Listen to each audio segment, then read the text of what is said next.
Good afternoon, everyone. It is Wednesday, May 18th, 2022 at 3 o'clock p.m.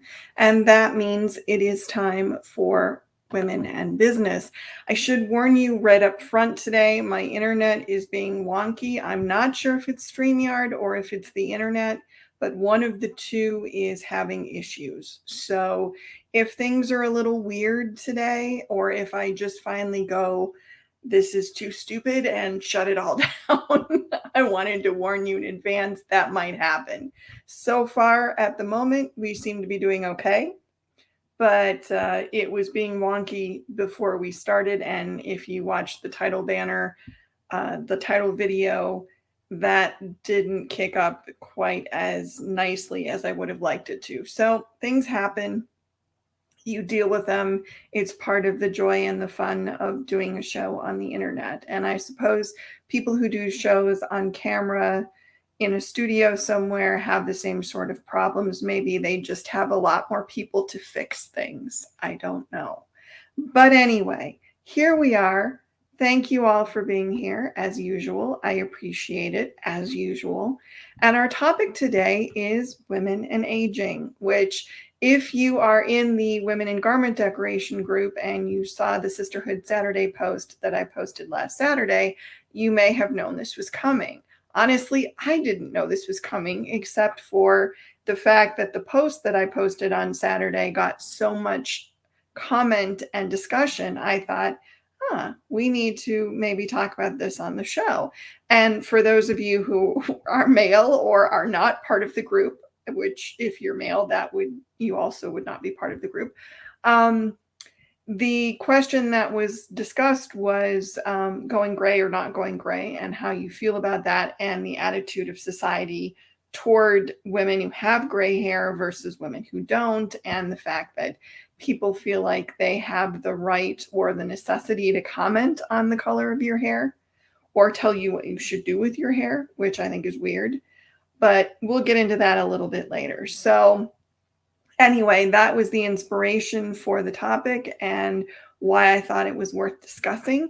Before I get into the topic, I do want to point out a site that I'd like you all to take a look at, the 19thnews.org. This is a newsletter and a news site that talks about gender-based news items. They talk a lot about women running for office and things like that. I subscribe, I get their daily newsletter. They keep me up to date on a lot of issues that impact women, a lot of possible legislation that could impact women. Definitely worth subscribing. It is free. They do ask for support. I think they have a couple donor drives a year, but I think it's really an organization worth supporting. They certainly do good journalism, I think. And it's been really helpful for me in pointing out some stories that maybe I would have otherwise missed that are important and things that I think we should know as women and as people who are perhaps concerned about, I should say, the way that things are trending. So 19thnews.org, go take a look and see if it's something that you are interested in. Let's see. Cindy, thank you for being here. As always, I think Cindy is my staunchest watcher. She is always here. And Nancy, lovely to see you as well. And great topic. I think so too. So I'm kind of excited about this one. And this is another one that I may get a little passionate about because I have some opinions on this issue. Shocker, I know. And for those of you that are wondering, is there ever going to be a guest on this show again, ever? I'm working on that. I'm trying. The issue recently has just been a lot of people are busy, and honestly, there's a lot more shows for people to go on now than there used to be. And I think maybe I've exhausted like all my friends and friends of friends and colleagues that I can kind of rely on them knowing me to be an incentive to come on the show. So now I'm approaching people who really don't know me, and that's a little harder sell because they don't know me. And, I'm just some random person going, hey, I have this show. You want to come talk to me? So I'm working on it. But if you know of anyone that you think would be a good guest for the show, if you have contacts with anyone that you can make an introduction for me, I'd love that. Please do. And we will go from there. So let's start this off. Women in aging. There's a lot of stuff around this issue, I guess we'll say. And part of the reason that there's a lot of stuff around this issue is because of what society expects of women as they age. And honestly, what's funny to me is for all the progress that we say we have made and all, you've come a long way, baby, and all that stuff, the societal expectations for women who are aging are kind of almost what they used to be back in Victorian times, except now maybe we don't have to wear a little lace cap on our heads. But it's kind of, as you get older, you're just sort of supposed to fade into the woodwork a little. You're not supposed to be necessarily flamboyant or sexual or, it's kind of, society puts you in this box, whatever it is. And yes, as much as we hate to admit it, the boxes are still mostly mom or spinster, though we don't call them spinsters anymore, I don't think. Old maids, maybe, though that's not polite. And you probably wouldn't say that to someone's face, but I'm sure it's still used. So we have these kind of categories that women fit into, and we expect them as they age to fit into one of these categories. It's, the old one that people come up with is maiden, mother, or crone.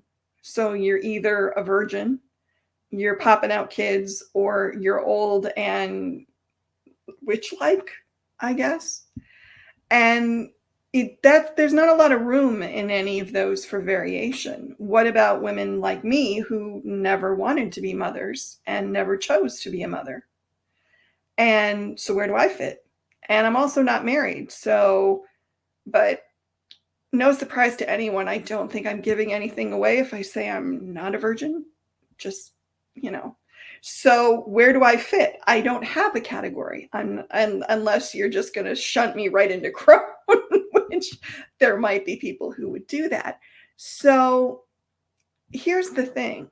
If society tells you that your function is basically dictated by your sexuality, you're either a maiden, which means you haven't had sex yet. You're a mother, which means you're having sex and popping out kids, or you're a crone, which means you are beyond the age of having children and therefore no longer sexually interesting. Which is kind of, first of all, let's just deal with the fact that the entire existence of a woman, according to some people, is dictated by whether or not a man wants to sleep with her. And let's be clear that this is, I'm sure that, lesbians would be lumped in the same category, but it's men who are making the designations, basically. So it's all about your potential attractiveness as a sexual partner, pretty much. And what's really sad about that is that it, first of all, eliminates everything else about being a woman and takes it down to one biological thing that women can do with their bodies if they choose to do that. But not all women do. So you're leaving out those women right there. Plus, it also implies that once you hit menopause, you no longer have any function. And also reduces sex down to just procreation, which I think is kind of sad because, sex can be fun in and of itself. It doesn't have to always be about making babies. That's a good function of it, but it's not the only function of it. So there's a lot of things that society kind of puts out there. And the message that women get a lot of times is if you're young, you're worth something. If you're older, you're not. And that's, and I will say this, I know that there are issues for men who age as well, but I think they're very different issues for the most part. I mean, men who age get distinguished. Men who age are silver foxes. Men who age are, they can still make babies. They can still do all the things that society says a viable person should be able to do. And men, when they get older, tend to be the guys that are leading the charge, the CEOs, the people that are the bosses. So you look at men getting older as, oh, they're just getting better, they're in their prime. And you look at women getting older as, oh, they're losing their primary function, which is to have children. And don't even get me started on that one because oof, I can't. I just can't with that. But it's a thing that you have to just kind of deal with because society's always going to have expectations. The hope is that we can adjust the expectations to be a little broader, to not be centered on your sexual attractiveness or your ability to have a child. That would be lovely. I'm not sure how much progress we've made on that, but we're trying. So that's the first thing is what is society kind of saying that we are or that our worth is? And really, honestly, what society says a lot of the time is our worth is having children. That's it. And that kind of leads to the next thing, which is just mom, regardless. And I have a story to tell here, which was very interesting to me. And I still have not quite parsed everything out about this. But so a couple years back, 3 or 4 years back, maybe a little longer, I was traveling to a trade show with a colleague of mine, and it was a long drive, and we were driving a box truck, and we were staying overnight with some friends to break up the trip. And we decided to go and have drinks at this bar in the town where the friends lived. And we get to this bar, and there were a couple of older gentlemen at the bar. One of them was somewhat the worse for drink, and he decided that he liked me and he wanted to flirt with me. But how he chose to flirt with me was to assume that I was a mother and ask about my kids and my grandkids. And it was really kind of sad and a little bit annoying. And he apparently was like the town lovable drunk sort of thing, which I wasn't real comfortable with it, but I wasn't like, I want to be rude to this guy. He wasn't being nasty. He was just kind of drunk and a little stupid. So, and whatever. But the thing that got me is instead of flirting with me and asking about my job or asking, or saying I was pretty or whatever, it was all about my kids and my grandkids. And I finally said to him, I'm not a mother. I don't have kids. And he could not physically, and granted, he was somewhat the worse for drink, but his brain could not physically process that. Apparently, I give off mom energy. People have told me that before. I don't get that, but it's apparently a thing. So he just assumed that anyone who looked like me had to be a mom. Somewhere I had a couple of kids and a dog and a suburban house, and that was what I did.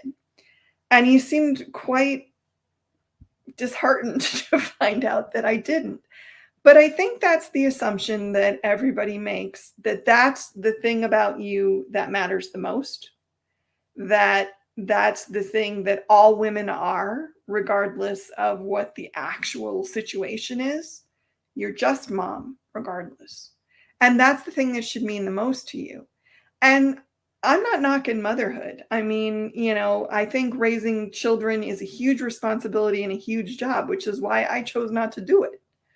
Well, one of the reasons. But I think there's more to women, especially older women, than being mom or grandma. And that doesn't mean you can't love that and devote yourself to it and be proud of your grandchildren and your children, and nurture them and support them and do everything you need to do to make sure that they grow up to have happy lives. I think that's a huge commitment and it's a huge job. But I don't know why when we meet a guy, an older man, we don't just naturally assume that he's a dad or that that's going to be the first thing he's going to want to talk about or he's going to want to pull out pictures or whatever it is. We assume that men have varied lives and they have hobbies and they have jobs and they have all sorts of things that they're interested in doing and want to do. With women, it's the assumption seems to be right to you have children and that's the main thing you're going to want to talk about and that's the main thing that you're going to want to be interested in. And you don't get asked as much about your job and you don't get asked as much about your hobbies or your accomplishments or anything. It's kind of like kids first and everything else after. Which, if you're a mother, kids should be a huge priority. If you're a father, kids should be a huge priority. If you're a parent, kids should be a huge priority. But I don't think men get the same assumptions that women do. And regardless of the fact, take me for instance, regardless of the fact if I put off mom energy, whatever that is, or if I look like I'm a mom, however a mom should look, that's not all that there is about me. So if you're trying, especially if you're trying to flirt with me, maybe ask about my job or my hobbies or what I like or where I've traveled or what my experiences are. Don't just assume that the way to my heart is to assume that I have a couple kids somewhere that I'm eager to show you pictures of. And I don't know why that, honestly, it was more funny than anything. I wasn't offended. I wasn't, annoyed. I was just kind of, this is very weird that the assumption is that the way to my heart and the way to get me interested is to talk about my non-existent children.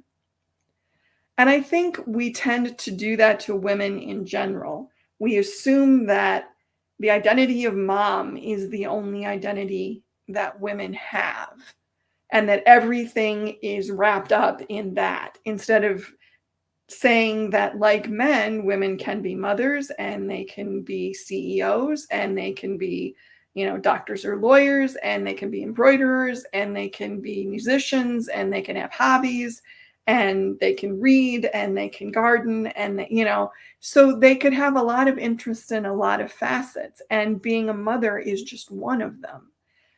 But for some reason, as a society, we kind of go, okay, there's a big red stamp of mom on your forehead, and that's what matters about you. And then once your children are grown, it's grandma. And then, I don't know, you're dead. That's kind of, it's just a weird thing. And yes, this is an interesting comment. I like this. I think single women past 40 without children scare men. The independence, the carrier. They know you can have a great life without having a male partner. That scares them. That's entirely possible. I think being a woman, I'm 53 now, never had kids, never been married, both by choice. If I met the right guy, I would get married. I never would have had kids. For health reasons, number one, but I never particularly wanted them. So yeah, I think it was Sandy Joe that made that comment. Thank you, Sandy Joe. I think there is something that it's an anomaly, and people, not just men, but other women sometimes don't quite know what to do with you. And the assumption is that if you couldn't do it, it's a sadness in your life. And honestly, for me, I was always like, I never wanted kids. I get as squishy as anybody else does around a baby or a toddler. But having one long term that lived with me, no, it was never on my radar. I never wanted it. And I don't feel that there was anything weird about that. It was just me and my life and my understanding of the responsibilities that come with raising children. So there you go. And I think this is a good comment from Lindsay, too. For me, tending to my interest outside of motherhood makes me function better as a mother. And yes, I think that's true. And I think that's something that we need to talk about a lot more, is that well-rounded women make the best mothers. And if you're too invested in your kids, then you're missing out on being a whole person. So I think that's totally true. And I wish we talked about that more and talked about it more in a sense of this is something that women deserve, and it's a way to be mentally healthy and physically healthy. And you need to do more of this. So I totally love that comment. But I think it's an interesting societal thing that if you're a mom or if you're not a mom, the assumption is that you are a mom no matter what. And you have to tell people otherwise. And we don't do that to guys. I don't look at all the guys I know and go, oh, you must be a dad. You must have kids. I mean, some of them do, some of them don't. And honestly, it never crosses my mind. And why that is something that we tend to think about first with women is just weird. But I don't know. I could do a whole show about being a childless, unmarried woman in her 50s, and I may at some point, but not today. So the next thing, this is a fun one. And they say it starts at about 40. I maybe raise that up a little bit. But at some point, and certainly when you hit menopause, and you maybe look a little older, you become sort of invisible. You don't get noticed as much. And I'm not just talking noticed as a sexual person, but that too. But just in general, it's like you kind of fade from view a little bit. And I don't know why that is. And maybe it is as simple as what we were talking about earlier, that the societal theory seems to be that your viability as a woman is based on whether you can get pregnant. And once you have a certain look, or once you're past a certain age, that is no longer a possibility. So therefore you have no function. So nobody has to notice you. It's possible. I don't know, but I've noticed this myself where, and I have to say right up front, I was never, when I was younger, the woman who walked into the party and everybody turned around and looked. I was way too self-conscious back then. I never would have wanted to be that woman. But I've talked to other women who were that woman, and they say as they get older, that goes away. And then pretty soon you're the woman at the party that you're kind of poking people and going, hey, I'm here. And they're not paying attention. And it's not just parties, it's jobs, it's organizations that you belong to. It's as you get older, it's harder to get noticed. And again, this is a societal thing. It's kind of our attitude toward aging. And maybe, and it's sad if it's this way, but maybe it does come down to what, are you still attractive as a sexual person? And if you are, then you're worthy of notice. And if you get to an age where people assume that you're not, or feel that you're not, then they just don't pay attention, which is really sad. And I don't love it. And I like these questions. I like these comments. Wendy says, don't get me wrong, I love my son, but when Mike and I first got married, I told him I never wanted kids. I think more women feel that way than actually some end up having kids and some don't. But I think a lot more women feel that way than actually talk about it. Let's put it that way. And I like this comment from Jane. God knew what he was doing when he didn't give me kids. He was saving me to raise my husband, Tim. I love that. I got to meet Tim at some point because he sounds like a character. And Jane also says, I've been invisible most of my life. Yeah, me too, Jane. And I kind of am finding it interesting that I'm not so invisible anymore. It took me a while to get here, but maybe it was good that I was invisible earlier because I had some shit to work out. I don't know. But it's also sad that women who that there's a judgment out there somewhere who is visible and who isn't. And most of that judgment is on physicality or sexual attractiveness or whatever it is. And it's not on who's interesting or who's funny or who's smart. And granted, that same thing happens for men, but there seems to be a wider category of options for men, maybe. I don't know. And granted, this is all purely, and I'll say this right here, this is all purely my opinion. But I think this is something that we need to start talking about, because the more we talk about these things, the more we can work to change them. And I honestly, I would guess, given that I was pretty clear that this was about women in aging, we probably don't have a lot of men watching today. But I'd like to get the male perspective on it, because when I talk about society and when I talk about men's attitudes, I don't want to sound like I'm slamming men. I'm not. Not all men are like this. And I feel like I have to say this every time we get into these more sensitive issues. But at the same time, a lot of men are. And it's a prevailing societal attitude. And the only way you can change those things is if you talk about them. And I'm assuming this is Sandy Joe again, a glamma, LOL, that will be me.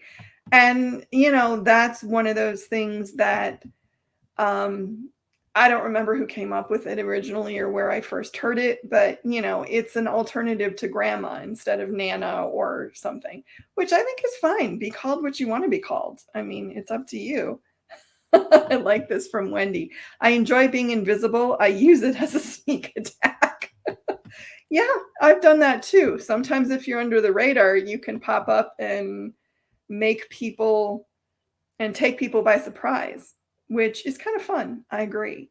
But I think, so there is some value sometimes to being the invisible woman, because you can kind of work behind the scenes and maybe do some things under the radar that cause a societal shift, I'm hoping.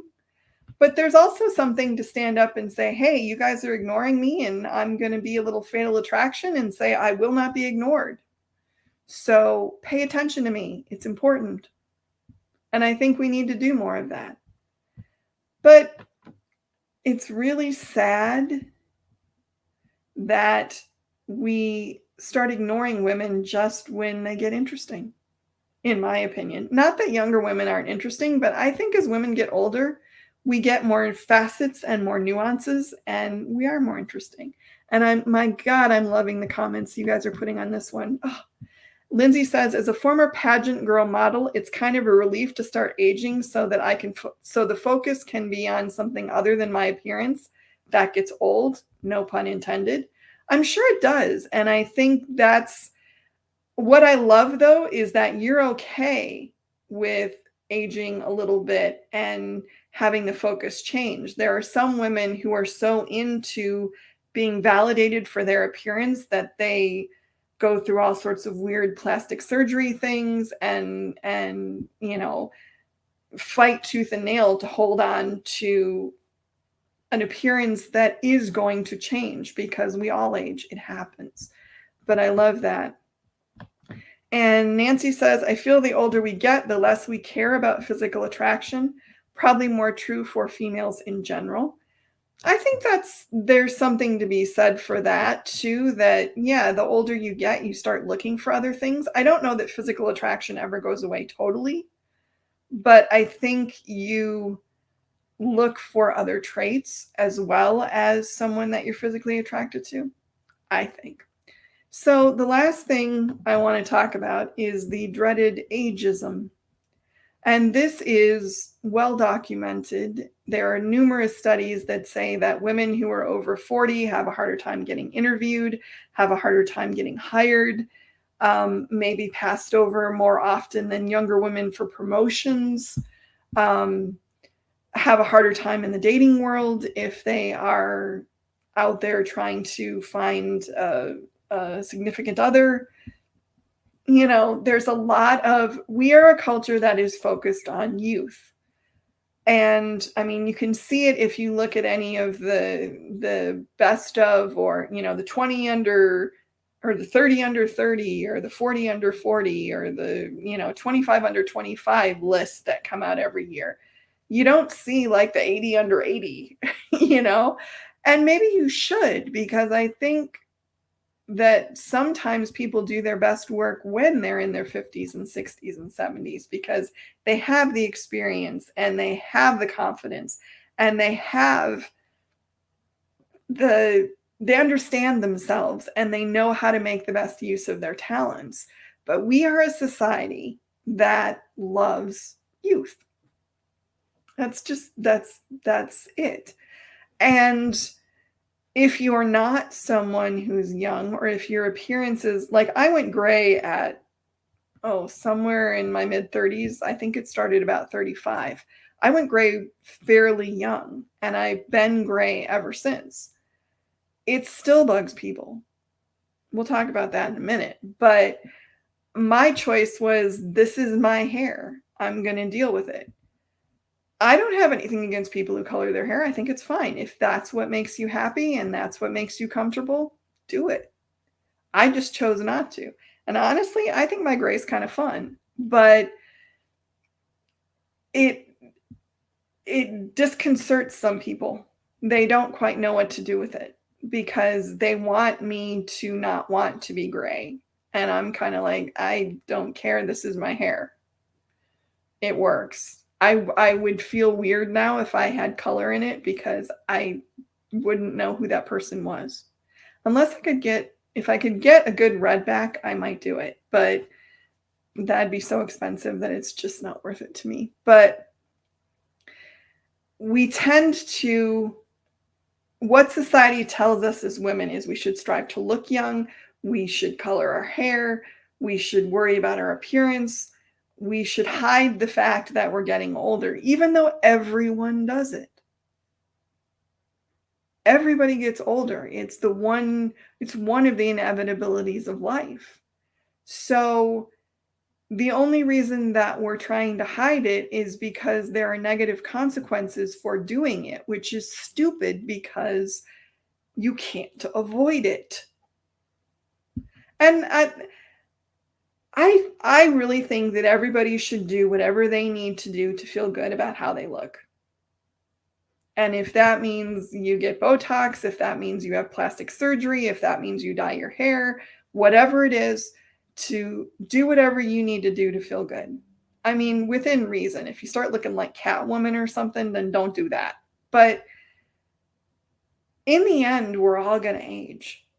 And in the end, it's a privilege to age, because there are some people who don't get to do that. So we need to celebrate it more, and we need to be proud of it more, and we need to be happy about it more. So ageism is kind of stupid, in my opinion. And I like this from Wendy. When I was younger, my self-worth was on shaking ground. Now I value myself and the person I am. I am glad I got to know my true self. She's a neat gal. Right there with you, Wendy. That was me too. I had zero self-worth when I was younger. It's taken me quite a while to start liking myself, and I am really glad to be where I am at 53 and sitting here doing this and talking about these issues, which is something I never would have done when I was younger. I wouldn't have had the confidence, and I wouldn't have had the ability, honestly. So, and let's see what Nancy says. Nancy says, I've worked at the same place for over 20 years. Being interviewed scares the heck out of me, but I think I could nail it anyways.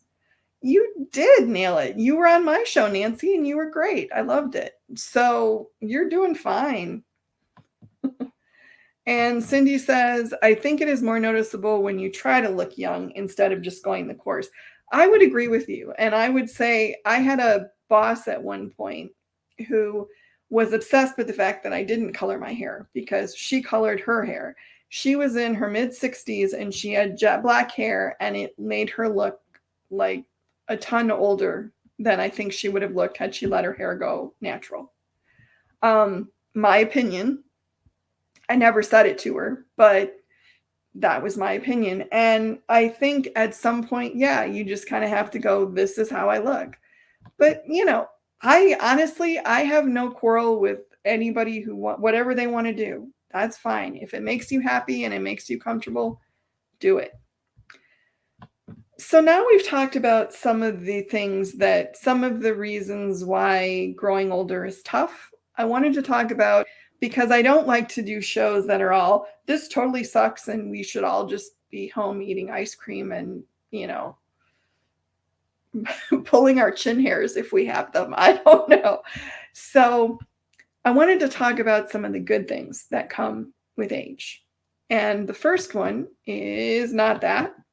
The first one is celebrating your appearance. And that means what we were just talking about, which is liking who you are, liking the signs of aging, liking your laugh lines because they mean that you laughed, you know, liking your gray hair, liking the fact that your body is maybe a little different, whatever it is, and just accepting that this is part of the privilege of aging.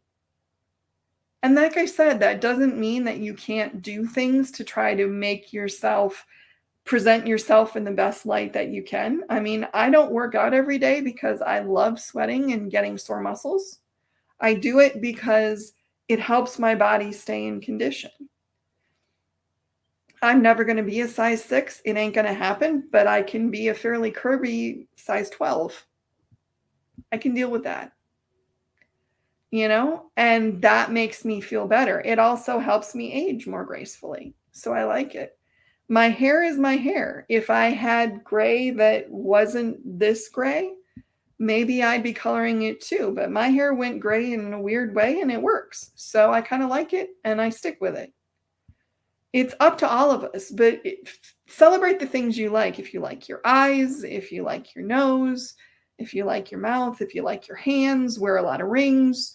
If you like your feet, wear cute boots, whatever it is, you know, find the things you like. I think we as women are taught to focus on the stuff that we don't like about our bodies so much.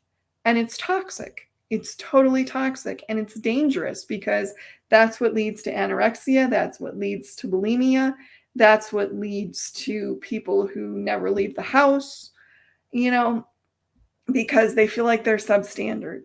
So, like your body for the fact that it carries you around all day and it's functioning every day, and be happy with it and play up the parts that you love and, you know, just accept the stuff that you don't. And trust me, this is coming from someone who spent decades hating her body, hating it. I mean, to the point of hurting myself because I hated it. So this is my body. It is not perfect. It is more bulgy than I would like it to be. It's probably always going to be that way. But you know what? This is also the body that did not kill me when I was in AFib for 4 months and we didn't know. This is the body that has a heart that is still functioning after 2 surgeries. This is the body that gets me around every day, that gets hugs, that shakes when I laugh, you know? All those things are great. So celebrate those things because they matter. And I'm going to hit some more comments here because I am really loving the comments you guys are. This is the body that's drinking wine, apparently, Jane says. I love it. Oh, that's funny. So, when you get older, another benefit, you care less what others think. And I just recently wrote a post about this on LinkedIn because that is, I think, for me, one of the biggest benefits that I've gotten from getting older is I don't care what you think. I don't care what you think about my show. I don't care what you think about my body. I don't care what you think about what I think. I don't care. Now, there are people whose opinions I value, and there are people whose opinions I want to hear. But ultimately, I care what I think. I care what I think is right for me. And I don't care what you think about what I do or what I want or what I say. And that is, for me, a huge revelation because I was one of those people who was brought up to always worry what the neighbors thought. I became a consummate actress because my family life was insanely screwed up behind closed doors, but we would go out in public and be the perfect American family. And it screwed me up for a really long time because I was desperate for approval. I wasn't getting it. I did a lot of things to get approval that I now regret. And I let a lot of treatment happen that I probably would not have done had I had a different mindset, shall we say. But now I'm 53. And honestly, for the first time in my life, I can genuinely say, I don't care. You don't like my show? Don't watch. You don't like my lectures? Don't come. You don't like my articles? Don't read them. I don't care. I hope you like what I do. I'd like you to like what I do. But if you don't, that's fine. And I also understand that not everyone will like what I do, and nor do they have to. And that for me is a huge revelation. So if I could pick one benefit of getting older that I think is the best for me personally, you care less about what others think. That's been huge for me, and so much freedom. So much freedom. And if you can hear that, the grounds maintenance people are here and the leaf blower is going. So if you're hearing that, sorry. But I think this is one of the huge benefits for women of aging is you really learn to trust yourself, and you learn to accept that not everybody's going to get you, not everybody's going to like you.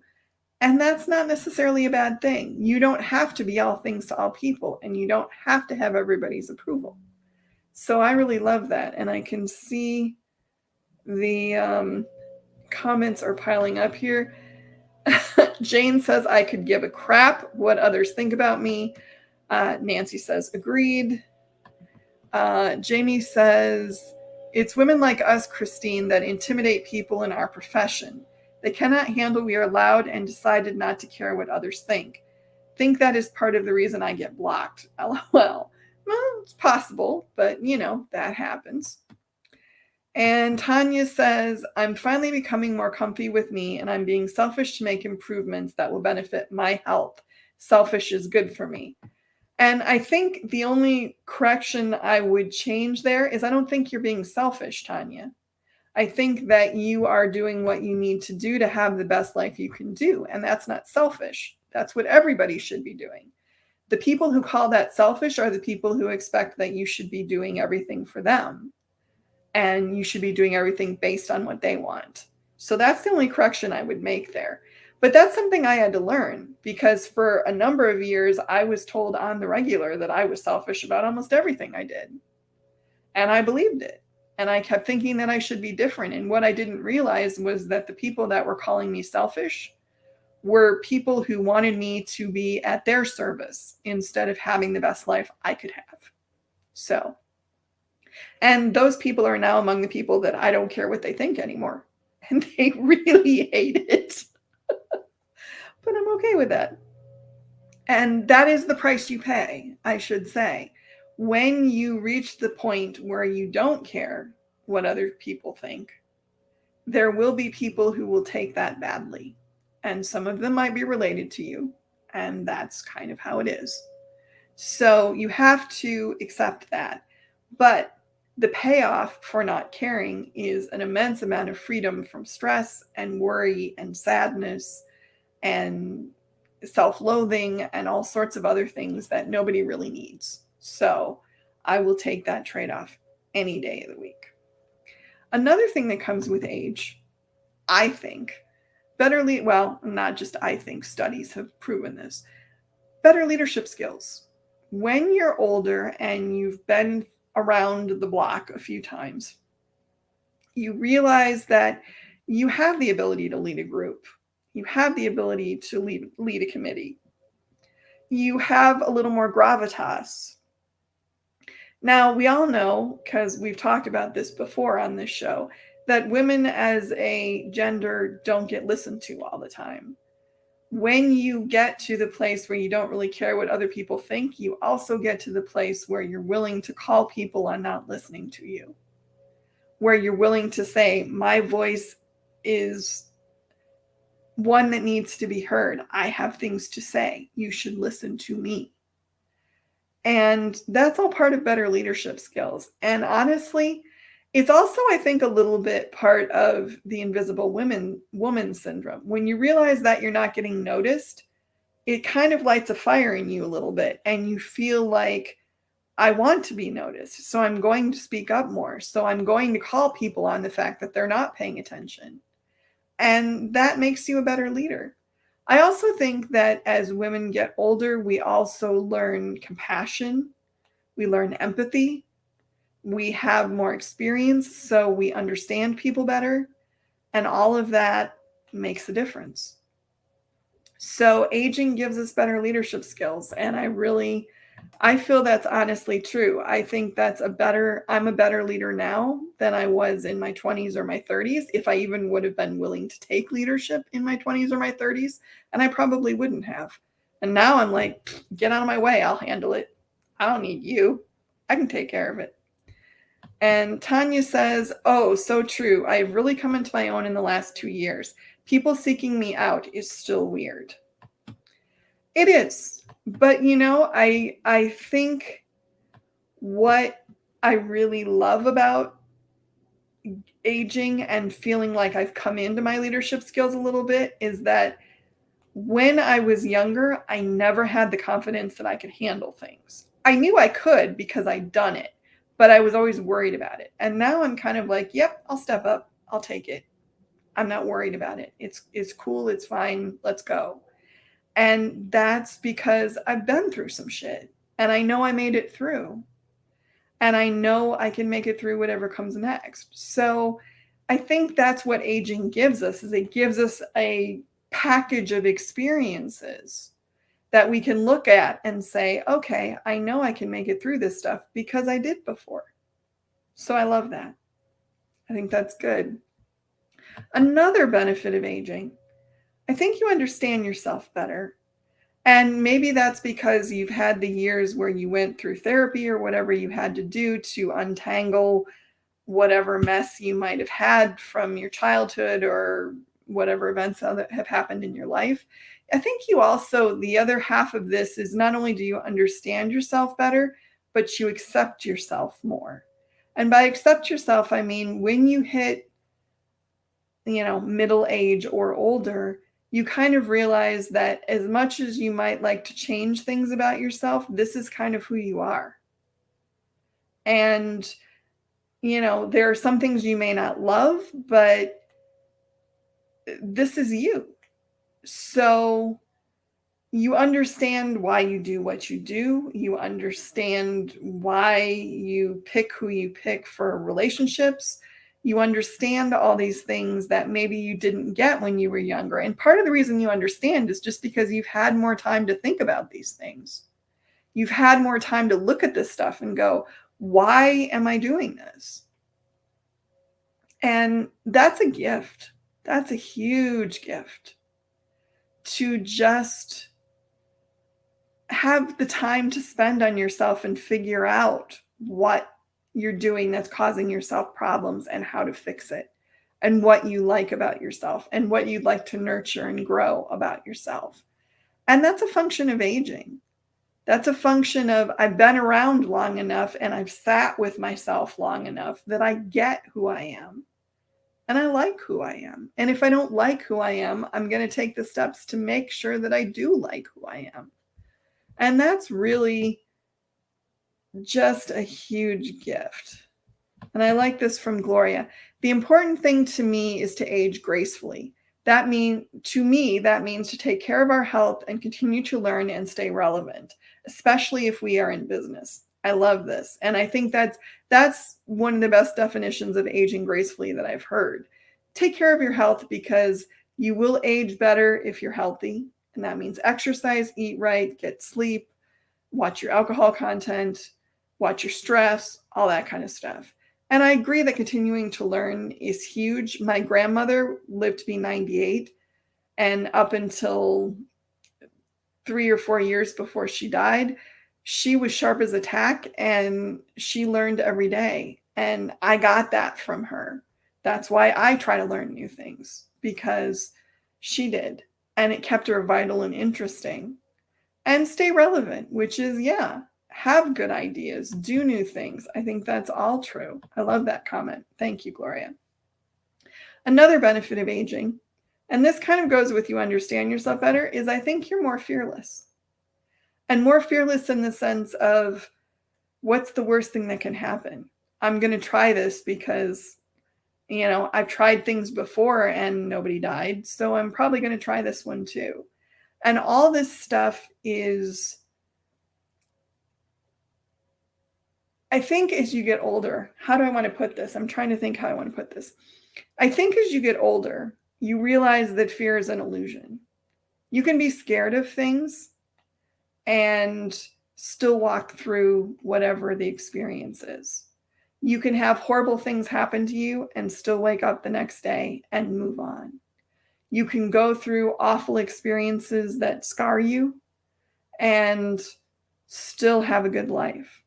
So you learn that fear is kind of redundant after a while, that it's kind of unnecessary, that you just have to keep walking through things.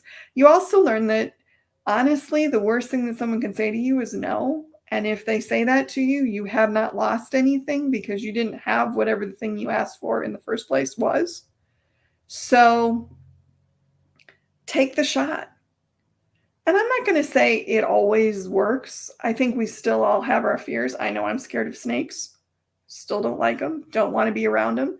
Don't think I'll ever age out of that one. But in terms of, okay, 5 years ago, if you had told me that I would be doing this every week and that I would voluntarily be going on other podcasts, that I would go on camera regularly and be comfortable with it and actually even like it, I would have laughed hysterically in your face. The first one of these shows that I ever did, I was terrified. I thought probably nobody would ever watch it. I thought I would hate doing it. I thought I looked horrible, which I kind of did because, it took some people kicking me in the butt to go, hey, you need to dress things up a little bit. And I was still evolving back then in terms of liking myself. And part of liking myself is realizing that I want to look as nice as I can look, which was something that I had never really gotten into before. Because I had a fear that I would never be acceptable, honestly. So I had to get over that fear too. I had been told when I was a kid a lot that I was not pretty, that I was not acceptable physically. And so I carried that around for a long time. And that was one of the fears that I had to get over, that even if I wasn't pretty or I wasn't acceptable physically or whatever it was, that I could still be on camera and say interesting things and people would watch and nobody was going to be going, gargoyle, that kind of thing. So sometimes you just have to walk through the fear. And sometimes you just have to say, despite the fact that I'm fearful, I'm going to do this anyway. And I think that's one of the things age gives us. And maybe some of that is because we realize that we only have so much time. And we only have so much time left, I guess, is what I want to say. And if we don't try these things, we may never get to. And we may miss out on something that really could be a huge benefit. So more fearless. It's a good thing. And finally, the last benefit of aging, you get to grow old. And I know you're going, well, old isn't so great, but trust me, if you didn't get to, it's pretty great. And I'll just give you an example here. I did the math today. If my mother was still with us, she'd be 77. The women on the maternal line of my family live for flippin' ever. So at 77, theoretically, she could have had another 20 years to live because women in my family have lived into their mid-90s, almost to 100. She died at 57. She had liver cancer. She died. My attitude toward aging changed watching her fight her cancer because I was in my 30s back then. And at that point, I was really like, I don't want to get old. I think that's awful. I'm barely acceptable now. I what am I going to be like when I'm 50? Turns out I'm pretty great when I'm 50, or 53 rather, but I think anyway. But back then I didn't know that this me was possible. So I remember watching her, and she was given 6 months when she was diagnosed. She lived for 3 years, and she fought hard to live for those 3 years. And once I saw that, I realized that every day, every birthday was a privilege. And I will never say that I hate getting older. I will never bemoan my age. That's why I say my age so often, because I'm proud that I'm here. Because honestly, I got a heart in my chest that, is not fresh from the factory. It's got issues. And who knows how long I'm going to get. I hope I get to be into my 90s. That would be awesome. But I don't know if that's going to happen. So I'm going to savor every day, and I'm going to be pleased at every birthday, because it is a privilege to grow old, and not everybody gets that privilege. And there are people out there right now who are putting poisons in their body, who are having surgeries, who are praying for another month or another week. So value every day that you get, because it matters. It's important. Not everybody gets that. And I think that's the way we need to look at aging, that this is a privilege, that we get to be here for one more trip around the sun. That's what matters. And that's it, guys. And I went longer than I thought I would, and my voice is starting to go, as you can hear. Thank you for being with me today. Thank you for all the amazing comments. I love you guys. You don't know how much. You really don't, because this show is nothing without you. This show is nothing without you guys watching, and I appreciate it so much. And I am going to say a few quick things before we go. First of all, if you have any ideas of guests for the show, you can send them to my Applique Getaway email, Christine@appliquegetaway.com. I would greatly appreciate that. And as long as we're here, let's throw in a plug for Applique Getaway, which is happening in July. Registration is open right now. We have a great slate of vendors, a great slate of classes. I'd love to meet you all in person. And if you come to the show, you can meet me and I can meet you, and we can have dinner and laugh, and it'll be fun. So please come. I would really love to see you. And let's see, I'm going to check the comments one more time. Sandy Joe says, thank you for doing these lives. You're welcome, Sandy Joe. I think I get as much out of them as you do. And thank you for all of you for supporting this show for the 2 years or so that it's been on the air. And this is May, so we may be right at about 2 years. I appreciate it. It means a lot. Honestly, I have no idea what's happening next week. There might be a guest, there might not. Tune in and find out. It'll be like the mystery show. But seriously, thank you all for spending the time with me every week. It means a lot to me. You don't even know. And I will talk to you next week.